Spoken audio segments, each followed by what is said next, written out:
fazer muita coisa sustentável. Então, se alguém sabe de fato tentar fazer algo que seja um pouquinho mais sustentável numa situação mais adversa possível, esse alguém venda para nós, porque nós estamos tentando há mais ou menos uns 30 anos e não está dando muito certo. Quando a gente acha que está ficando bom, a gente aprende que não aprendeu muita coisa. E a ideia hoje é falar de um contexto, que é um contexto físico, químico e biológico, de um ponto de vista de não trazer para vocês aquela velha história de não, vamos fazer milho com braquiária, nós não vamos subsolar, nós não vamos gradear. É trazer um pouco do que a gente acredita que de fato vai mudar o sistema, trazendo indicadores.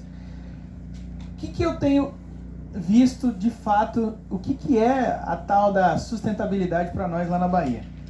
A sustentabilidade na Bahia, ela se dá por um motivo. Nós não podemos ter essas oscilações de colheitas aí ao longo dos anos.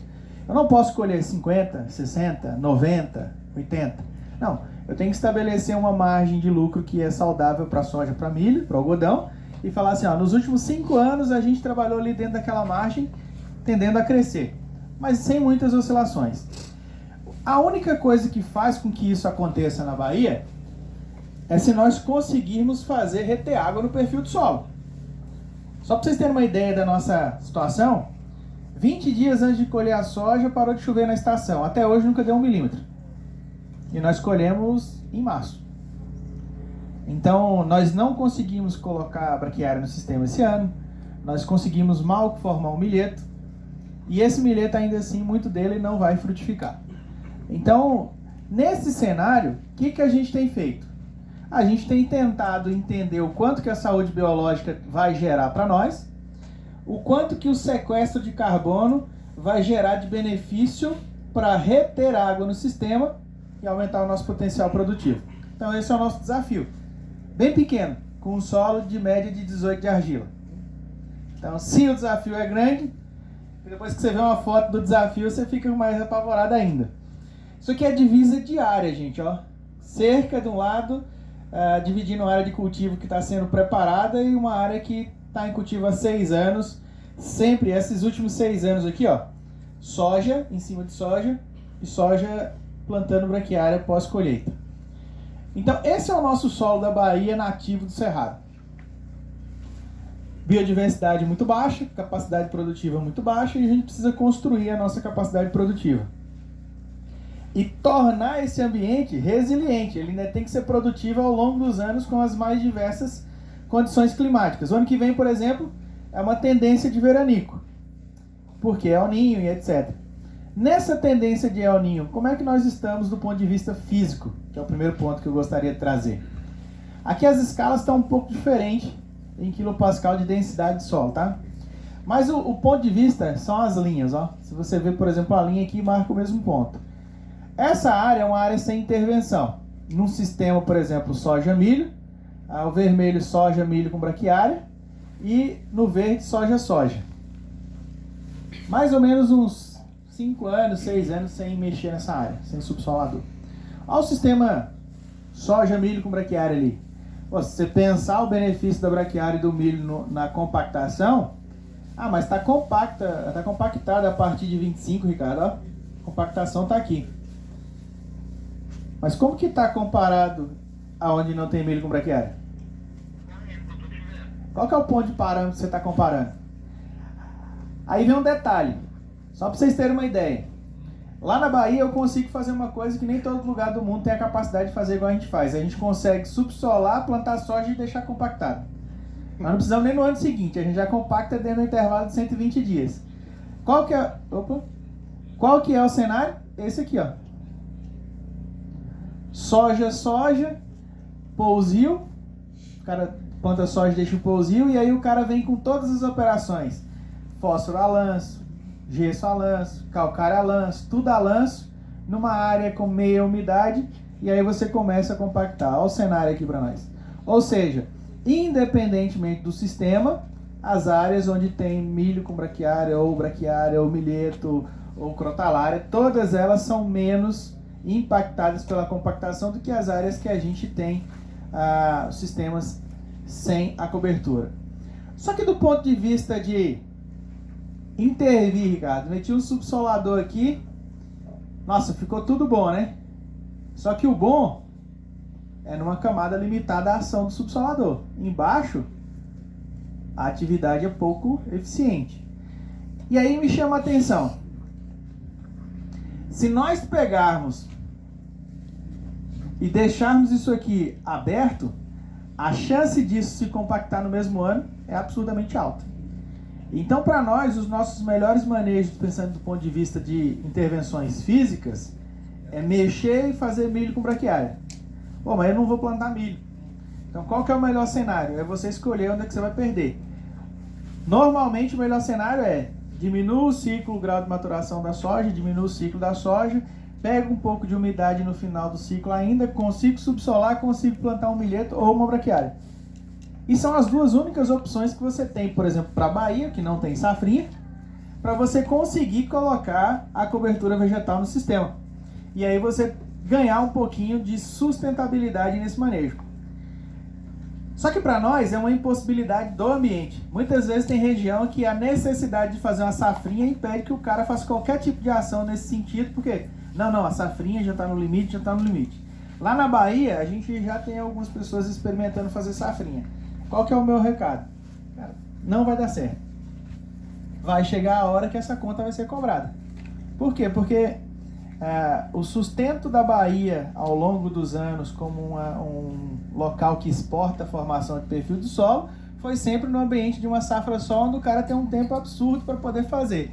Mesmo que não seja a coisa mais perfeita, muitas vezes revolver, ainda assim a gente tem a chance de fazer. Mas aquele cara que colocou milho como safrinha, ele não tem tempo depois para preparar a área para o veranico que vai vir aí do El Niño do ano que vem. E aí o que a gente já tem? Já tem uma expectativa que a área que está com milho safrinha esse ano, o ano que vem vai ser a área que vai cair em produção, porque o cara não fez nenhum manejo, porque ele quer colher o milho safrinha. Quando ele colher o milho safrinha está seco, não dá para fazer nenhum tipo de operação, não dá para fazer nenhuma cobertura vegetal e a gente vai começar a ter problema. Ah, mas beleza, essas coisas que você está falando aí é muito teórico e todo mundo fala isso. E números? Que aí é o mais difícil, é você trazer números que evidenciam que o que a gente está falando é verdade. Eu peguei duas situações aqui, ó. Uma situação, basicamente 38 dias de veranico nas duas situações. Só que isso aqui foi há 4 anos atrás, 5 anos atrás, antes no último El Niño, e aqui foi desse ano. O que nós observamos? Que no ambiente onde eu tinha a rotação com braquiária versus no sistema convencional na Bahia, sistema convencional na Bahia, para quem não sabe, é o seguinte: eu vou lá, meto uma grade, um watanabe, arranco, destruo a soqueira mecanicamente, mexo, compacto, e aí eu venho e planto algodão em cima. Aqui o sistema com braquiária era destruição química e o cara tinha milho com braquiária, soja e algodão no último ano. E aí naquele ano de algodão a gente avaliou a planta para ver como é que ela ficou. O que a gente observa? Do ponto de vista dos indicadores de qualidade de planta, ó, eu ganhei 40% de massa de planta, eu ganhei diâmetro de raiz maior, eu ganhei até 75% de transpiração, ou seja, uma planta que se refrigerou melhor no ambiente seco, eu ganhei mais água e eu tive um ganho aqui, por exemplo, de 40% de maçã, de sementes por maçã e 50% de peso de capulho. Ok. Quantas arrobas? 25 a 30 arrobas a mais do que a área do lado. Ah, não, mas isso aí é só benefício da braquiária? A gente vai chegar nesses assuntos depois. Ah, Ricardo, mas eu consigo fazer isso descompactando o solo. Consegue? De fato consegue. Opa. De fato consegue. A gente vê aqui, ó, esse ano passado, na verdade, para cultivar esse ano. O estresse aqui pegou os mesmos 38 dias a partir de 70 dias de idade. Ganhamos 30% de massa, ganhamos 43% de diâmetro de raiz, diminuímos a temperatura, teve um ganho de temperatura foliar, que era negativo, né? Nós ganhamos transpiração, ganhamos teor de água e ganhamos aqui um peso de capulho de 40%. Tá vendo aí? Subsolar melhorou. E a residualidade da subsolada? E o ano que vem, que é o ninho? Esse subsolador aqui sem matéria orgânica pro ano que vem vai tolerar o quê? Agora, se você for lá, indiferentemente de ter subsolado, gradeado, etc e tal, tá tudo seco, esturricado. Agora, quem que está agregando esses colóides? Quem que está gerando a microbiota? Quem que está colocando matéria orgânica? Essa área aqui menos. Então, ano que vem nós vamos descobrir o que aconteceu. E aí vem os problema físico e aí vem o problema químico. E a gente vai trabalhando em escala. Essa área é uma área de um produtor, uma fazenda, tem talhão de 20 anos de aberto, outros de 25 ou de 30 anos. Então eu peguei de 5 em 5 anos ali para ficar mais bonita a conta. Essa área aí já passou intervenção física umas 3, 4 vezes. Olha como é que está a distribuição da fertilidade no perfil. A cultura é, eu mexo e faço a do balanço. Sustentabilidade está em a gente ter distribuição de nutrientes no perfil, e carbono, e micro-organismo e tudo. É um ambiente que tem alto índice de revolvimento e você não tem distribuição de nutrientes no perfil. Então significa que as metodologias que nós estamos usando lá, grade, subsolador, elas também não são eficientes na distribuição do nutriente no perfil. Por quê? Não tem vida lá embaixo. Os nutrientes que desceram nesse perfil aqui, ó, foi enxofre, boro e potássio. Eles estão aonde? Talvez lá no Japão, porque até 1 metro de profundidade a gente também não acha. Então, assim, tudo que desce se perde. E aquilo que tem capacidade de mudar o sistema está concentrado ali de 0 a 10, 0 a 15. Então, nosso desafio é mudar a concentração dos nutrientes no perfil de 0 a 10, 0 a 15, distribuir isso ao longo do perfil de pelo menos 60 centímetros para a cultura do algodão, para que a planta ela tenha essa cultura. Isso aqui são ensaios que a gente faz lá e a gente tenta simular o que a planta acontece com ela. Essa área aqui é uma área subsolada, tá? Mas a nossa capacidade de compactação é muito rápida. Nós tivemos aqui um sistema radicular que foi muito superficial. Essa planta ela não tem capacidade de tolerar estresse. Essa planta é mais ou menos aquela planta mole que está lá no meio do caminho. Você passa com o carro, ela quebra, ela não volta. Essa planta aqui, ó, com sistema radicular diferente, é aquela planta que, assim, ela antevê o estresse, ela está com a capacidade enzimática que eu mostrei lá atrás muito forte, ela consegue gerar indicadores de qualidade produtiva mesmo no ambiente nocivo. Aí se você vai falar assim, Ricardo, qual que é a diferença daqui para cá? Aqui a gente subsolou, aqui a gente subsolou. A única diferença que a gente fez aqui é a gente plantou nutriente em profundidade. E ao plantar nutriente em profundidade, na cultura da soja a gente teve benefício de colheita. Aí a gente plantou braquiária pós-soja, olha o desenvolvimento da raiz da braquiária. Acompanhou o V da distribuição do nutriente em profundidade. Ou seja, nós falamos que fisicamente nós temos algumas soluções, mas são temporárias, principalmente do ponto de vista revolvimento subsolador, grade, etc. A agregação de fato só ocorre no ambiente com matéria orgânica e cobertura vegetal. Do ponto de vista químico, a distribuição dos nutrientes são ruins e para desenvolver solos sustentáveis com maior potencial produtivo, nós precisamos desenvolver raiz em profundidade e para isso acontecer, precisamos levar nutriente para lá para baixo. Ok, falei nada de novo sobre o céu até agora. Só que aí quando nós começamos a avaliar os sistemas dinâmicos, o que a gente começou a observar? Cara, eu faço análise de solo, o número está muito próximo, não tem diferença nenhuma. Faço análise física do solo, o penetrômetro está mostrando dados muito próximos. Por que um solo produz mais que o outro? Onde que está a diferença dessa produção? Aí entra o gradiente biológico. Só para vocês terem uma ideia, a gente esteve fora aí, numas comitivas viajando para entender como é que estava a ciência no mundo, e 80% de tudo que a gente viu de investimento em pesquisa na Europa e nos Estados Unidos foi em saúde biológica do solo. Simplesmente assim, 80% da verba que tem lá é para usar para alguma tecnologia que vai melhorar a saúde biológica do solo. Ah não, mas eu quero desenvolver um novo inseticida. Não tem dinheiro para isso. Tem 80% para desenvolver saúde biológica do solo. Ponto. Qual que é o nosso dever de casa com relação a isso?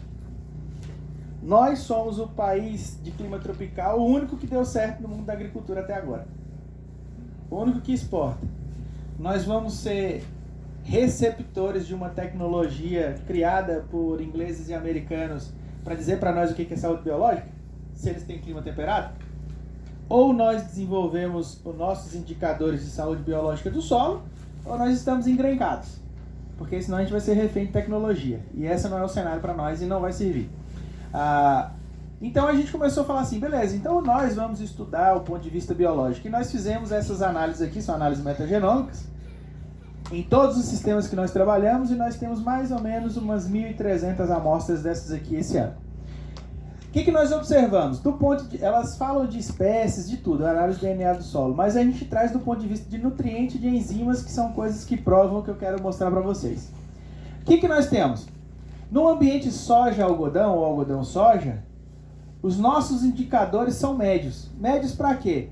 Para disponibilização do nutriente, para solubilização de nutriente no solo, para fixação de carbono, para quebra do carbono. Então, o que a gente observa? O sistema soja-algodão é um sistema médio. Não é sustentável. Por quê? Porque o nosso processo de queima é muito maior do que a capacidade dele de se recompor. Quando eu olho o sistema soja-soja, o que nós vemos no sistema soja-soja? No sistema soja-soja nós temos elementos de perda muito grande e alguns solubilizadores interessantes aqui, mas são muito mais específicos ao que a soja usa, e você tem um veranico que fica em pousio aí muito longo. Os sistemas mais diversos, o que a gente começou a observar? Aqui nós temos dois sistemas diversos. Sistema com soja, algodão, milho com braquiária, mas um teve grade e o outro é plantio direto. Para a gente entender o que tem de benefícios e malefícios em cada um. O que nós observamos? No sistema grade, nós queimamos carbono. Então, se eu peguei lá 5 anos fazendo milho com braquiária, fazendo um monte de coisa, eu meti uma grade. Eu só peguei o carbono e pronto. É simples assim. Então, não tem sustentabilidade no sistema onde eu tenho que fazer grade. Ah, beleza. Como é que está a síntese de aminoácidos? Cai pra caramba, porque aminoácido fixa nitrogênio. Então, se eu estou gradiando, eu estou amonificando. Se está amonificando, eu estou queimando carbono. Então, estou perdendo vida no solo.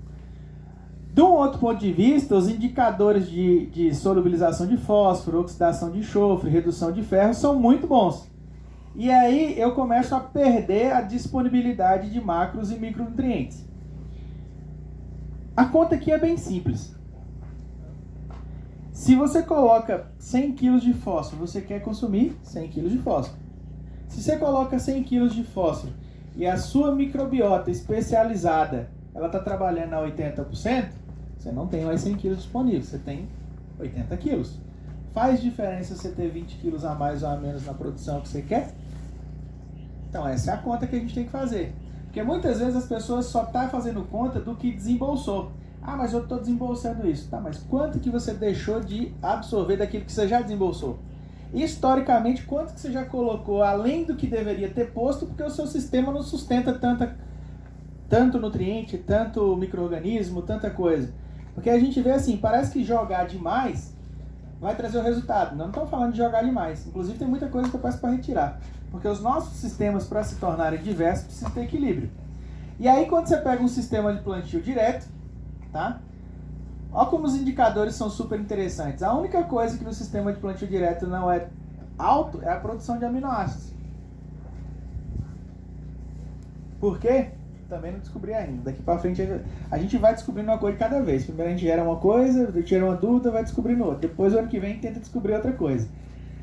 Isso aqui é do ponto de vista nutricional. E do ponto de vista enzimático, fisiológico, que é uma coisa muito mais dinâmica. Sistema algodão-soja. Olha o quanto que lá era basicamente tudo médio. Quando eu pego o sistema algodão-soja do ponto de vista de vitaminas, auxinas, hormônios de crescimento, etc., ele é péssimo. Olha o quanto que reduz. Então, a gente tem um sistema que é pior. Quando eu pego soja, para algumas coisas ficam na média, para outras coisas pioram, para outras melhoram. Mas, de fato, não gera sustentabilidade no negócio. Então, isso gera uma tendência de flutuação de resultados. Se você não tem, por exemplo, uma dinâmica de microbiologia adequada, o que te garante que a liberação do seu nutriente é uniforme? O que te garante que a capacidade da planta consumir o nutriente é uniforme? O que te garante até se essa planta vai ter fome para comer o nutriente? Lembre-se que a boca da planta está lá na raiz e ela precisa ser estimulada a consumir o nutriente. Muitas vezes ela está lá, tem o nutriente, mas não tem estímulo a consumir. Quando a gente olha para o sistema grade e não grade, observem aqui o que é interessante. No sistema grade, os indicadores de saúde fisiológica, pensando em nutriente, aminoácidos, etc., são melhores do que os aspectos nutricionais. Aí você vai falar assim, tá vendo aí, ó, onde eu fiz a grade aí é melhor. Mas agora você lembra, peguei o carbono que está aqui, que você foi estocando, que é a vida, a microbiota, e você gradeou. Então você alimentou uma comunidade muito rápido, ela foi lá e fez esse algodão, dá 20, 30 arroba a mais, mas ela consumiu 50% da capacidade. O ano que vem ela baixa pela metade. E aí? Qual que é a sustentabilidade que há nisso? Então, você manteve o sistema? Não, eu queimei o sistema. Nesse ano eu queimei e ele gerou um acréscimo de produção, mas o ano que vem ele despencou. Agora imagine que você é produtor e você queimou essa gordura num ano de algodão em baixa. Então você queimou o sistema no outro ano que era algodão em alta, por exemplo, você perdeu dinheiro. Já no sistema de plantio direto, o que ele faz? Ele libera todos os nutrientes na máxima capacidade, mas neutraliza as enzimas ao máximo possível. Por quê? Porque quanto mais enzimas, quanto mais hormônio tiver, maior vai ser a queima do carbono e menor vai ser a estabilidade do sistema. Então, de um ponto de vista, você pode olhar aqui agora, ó, se esse ano eu estou arrendando, é meu último ano de arrendamento e eu quero extrair o máximo, gradei. Agora, se essa área aqui é uma área que eu estou pegando e eu quero daqui 30 anos continuar produzindo muito bem, é uma área que eu tenho que construir, não vamos fazer intervenção para queimar nada que possa ter um custo no futuro. Por que eu falo isso? Porque a gente precisa ter consciência que as nossas ações, elas de curto prazo, elas têm um efeito muito grande. Isso aqui é um pivô que a gente está fazendo uns trabalhos lá, 2 safras. 2 anos, na verdade, agrícola. Soja, milho, 2 anos. Ok? O que aconteceu? O produtor, quando nos chamou para fazer esse trabalho, ele falou assim, ó, eu tenho um pivô que nem santo dá jeito. Bora ver se vocês são um pouquinho mais eficientes que os santos. Que eu já rezei para todo mundo, ninguém deu jeito nesse pivô. Nós começamos a fazer um trabalho. Essas são as fotos que a gente tem. E falamos, vamos começar e vamos. Fizemos a análise metagenômica, a mesma que vocês viram lá atrás. Pegamos a melhor área do pivô e pegamos o centro que não tinha nada. Comparamos. A melhor área tinha 13.400 espécies de micro-organismos identificadas. Aqui tinha 2.139. Vamos fazer o pivô, metade de um jeito, metade de outro. Daqui para cima, só soja e milho, sem braquiária, soja e milho, 2 anos. Aqui no primeiro ano, nós fizemos a soja, subsolamos e plantamos milho com braquiária. Ok? Beleza.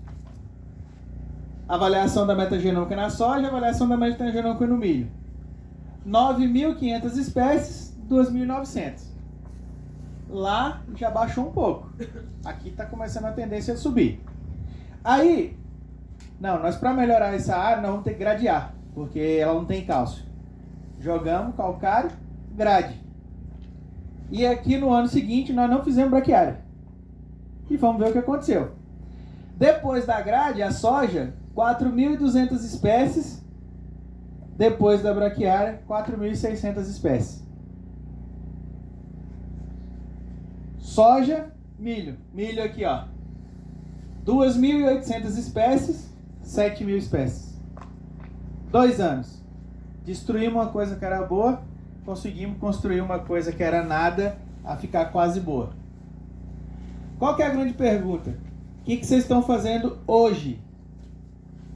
E se a pergunta fosse melhor ainda, era assim, o que vocês fizeram ontem para contribuir para o futuro de vocês? Porque as ações que vocês fazem hoje não vão demorar 10 anos para acontecer a interferência, não. Vai acontecer na safra que vem. Vai acontecer daqui a poucos dias. Ricardo, e o que vai definir se vai acontecer daqui a poucos dias ou mais tempo? O clima. Se o clima for adverso o suficiente para demandar que esses micro-organismos aqui estivessem solubilizando aquelas enzimas e liberando aqueles nutrientes, a área que foi melhor estabilizada vai produzir mais, com certeza. Só para vocês terem uma ideia, esse ano, aqui ó, nesse ponto, produziu 83 sacos de soja. Nesse ponto, colheu 28. Essa foi a diferença. Esse ponto aqui, ó. Aqui, esse ano. Ali, colheu 44 sacos de soja. Aqui, colheu 51 sacos de soja. Qual que é a grande questão hoje? Muita gente esse ano começou a ter, por exemplo, o talhão que sempre produziu bem, produzindo menos, e o talhão que produzia menos começou a produzir mais. Será que nós estamos avaliando os indicadores corretos? Será que vocês estão avaliando, por exemplo, do ponto de vista geral? Nematóide, por exemplo, é o maior culpado de tudo, né? Planta não desenvolve raiz, ficou grossa a raiz, está negra a raiz, é nematóide. O que nós pegamos os sistemas e avaliamos? Vocês podem ver que as nossas populações são pequenas de nematóides, porque são as áreas que a gente tem de análise de DNA e nematóide, senão a gente teria áreas muito maiores. Mas você pega, por exemplo, soja milheto. A população das 10 principais espécies estava concentrada em 2, sendo delas Fusarium maior. E aonde eu tenho a menor população de diversidade de espécies, o nível de nematóide era maior. Ou seja, quanto menos microbiota eu tenho, maior vai ser a intensidade da ocorrência do nematóide. Se eu quiser diminuir o nematóide, tem que aumentar a microbiota e ponto. Aumentei a diversidade da microbiota, reduzi a concentração de nematóides. Não, porque eu fiz um produto biológico, não sei o quê, porque eu fiz químico. Não. Você criou um ambiente de competição direta, onde nematóide ele não é o ser tão estratosférico assim, não. No ambiente onde eu tenho a maior comunidade microbiota, eu também tenho o melhor antagonismo. Ricardo, mas eu preciso reduzir mais ainda nematóide porque os meus índices não estão naquele nível. Ok? Aí você tem as ferramentas. Aí você tem as soluções. Mas, de fato, o que a gente observa? Os problemas e nematóide e Fusarium andam de braços dados. Na maioria das vezes a gente tem visto eles bem de braços dados. E aqui outra coisa que a gente tem visto é o seguinte: soja e algodão. No ambiente soja e algodão, vocês verem que aqui já aumentou um pouquinho a diversidade. A gente tem nematóides, aqui tem alguns específicos do algodão, mas a diversidade melhora. O que eu gostaria de vocês terem uma ideia em relação a isso? Não estou falando que milheto é ruim. Na primeira turma teve alguém que perguntou se milheto substituiria a braquiária, plantar milheto, etc e tal. Qual que é a grande questão? Milheto é uma excelente cobertura, talvez a principal que a gente usa na Bahia, porque a gente não tem água para fazer. Mas se vocês tivessem água, com certeza a opção não seria milheto a primeira. Então a opção seriam outras opções. Melhorar o sistema, trazer agregados, trazer materiais mais robustos para que a gente possa entender o que pode acontecer. Porque qual que é o grande problema disso tudo? Nós estamos falando... Você já teve estudo rotacionado com xilosante? Xilosante, para nós na Bahia, eu até gostaria de tentar fazer, mas a água que eu tenho é tão pouca que ele não consegue desenvolver. Que eu saiba de xilosante lá na Bahia, o único que conseguiu fazer alguma coisa foi o Grupo Gato lá do Oilema. O resto... Todo mundo pena com ele, 2, 3 safras, e ele não vem bem o suficiente para gerar o que eu vejo aqui no Goiás, ali no Mato Grosso do Sul. Nós temos um sofrimento eterno com aquele bicho. Eu gostaria de trabalhar, porque eu precisava de uma leguminosa, mas não tem essa situação. Do ponto de vista que a gente está trabalhando aqui, que é real, é mais ou menos assim. Quanto de água vocês perdem no solo de vocês aqui no Goiás ou ali no Mato Grosso do Sul? Por dia. Se secar aqui agora, quanto de água você perde? Por que eu gosto de falar isso? Porque na Bahia, esse aqui, o trabalho que a gente fez lá no Grupo Schmidt, alguns anos atrás, que foi ver quanto que perdeu de água em 4 dias. Fizemos em 5 dias, deu 5 dias mais ou menos. Nós saímos de 80% da capacidade de campo e fomos para 20% da capacidade de campo em 5 dias. Essa grama aqui faria diferente? Faria diferença? 2 toneladas de milheto faria diferença? 10 toneladas de braquiária faria diferente? Um milho de 120 sacos faria diferença? Faria toda a diferença. Então, qual que é o exercício que a gente tem que fazer? Nós precisamos estar fazendo o tempo todo. Cara, nós não conseguimos fazer o melhor. Faça o que dá para hoje. Porque numa situação dessa... Não essa semente aqui, nem essa semente aqui. Essa semente do meio iniciou o processo de emergência e aí eu perdi 80% da capacidade de água do solo. Qual que é a chance disso produzir uma planta que vai gerar fruto sustentável? Qual que é a chance disso gerar colheita suficientemente capaz de pagar o investimento que você faz na cultura do algodão? Não vai. Então nós não estamos fazendo esse tipo de investimento, esse tipo de pesquisa para gerar um conceito bonito. Nós queremos que o sistema seja sustentável. Para o sistema seja sustentável, a gente precisa produzir o máximo possível com uma tecnologia embarcada que gere sustentabilidade. Eu nem quero gastar muito para dar 500 arroba esse ano e o ano que vem colher 300, nem quero gastar pouco o suficiente para colher 320, se eu poderia ganhar 400 com a melhor rentabilidade. Então esse é o ponto que a gente tem que entender. E aí vem algumas questões que são assim, a gente atualizou esse trabalho para a Bahia, tá? Esse é um trabalho da China, mas a gente atualizou para a Bahia, você vê que tem alguns genótipos ali que nem existe mais no nível Brasil. Mas o que a gente observa? Cenário Bahia de cultivo. Planto com chuva, colhe com seca. Ponto. Planto com chuva. Solo compactado, sem matéria orgânica. Baixa oxigenação, a temperatura baixa muito noturnamente, solo é frio. Solo frio e encharcado sem oxigênio na cultura do algodão. O que acontece? Acontece isso aqui. 10 genótipos aqui e vocês verem a diferença que é. Beleza. Qual que é o cenário perfeito na Bahia? Plantar e dar seca. Ficar uns 15 dias com seca ali para desenvolver sistema radicular. Nos últimos 2 anos não foi assim. Os últimos 2 anos foi planto e chuva excessiva. Aconteceu isso aqui. O que aconteceu no final? Seca. Aí eu tenho 2 misérias, né? E não sei qual que é a pior. Se é a chuva demais no começo, se é a seca no final. E qual que é o grande problema? A memória das pessoas é muito curta. O cara vai lá e vê a seca dos últimos 40 dias, ele acha que o impacto da produção foi a seca. Ah, se não tivesse seca esse ano, nós tínhamos rachado de produzir. Mas a culpa não foi da seca. E por que não foi da seca? Porque aquele cara que fez o dever de casa, que faz a rotação de cultura, que planta com botinha, que enterra adubo, que faz tudo, ele foi o cara que teve isso aqui. Por quê? A matéria orgânica segurou a temperatura, a matéria orgânica fez com que tivesse oxigenação, a maior biodiversidade fez com que nós tivesse toda a liberação do nutriente, toda a liberação daquelas enzimas, e aí você vê cara com divisa de fazenda, uma do lado da outra, mesmo teor de tecnologia embarcado, tratou se brincar é o mesmo. Aqui produzindo 380, 390 e o cara do lado produzindo 220, 230. Qual que é o custo que aumentou nesse sistema de produção? Zero. O que mudou? Estratégia. Consciência. Não é porque agora é o que dá para fazer que realmente eu preciso fazer. Não é porque daqui para frente é a coisa melhor a fazer que realmente eu preciso fazer aquilo naquele momento. O ano passado eu mostrei isso aqui. Um pouco do que a Ana Borim, que está lá na frente, fez sobre coberturas, o que ela falou que absorve, etc. E eu mostrei o que a gente tinha visto dos nossos melhores resultados em nutrição.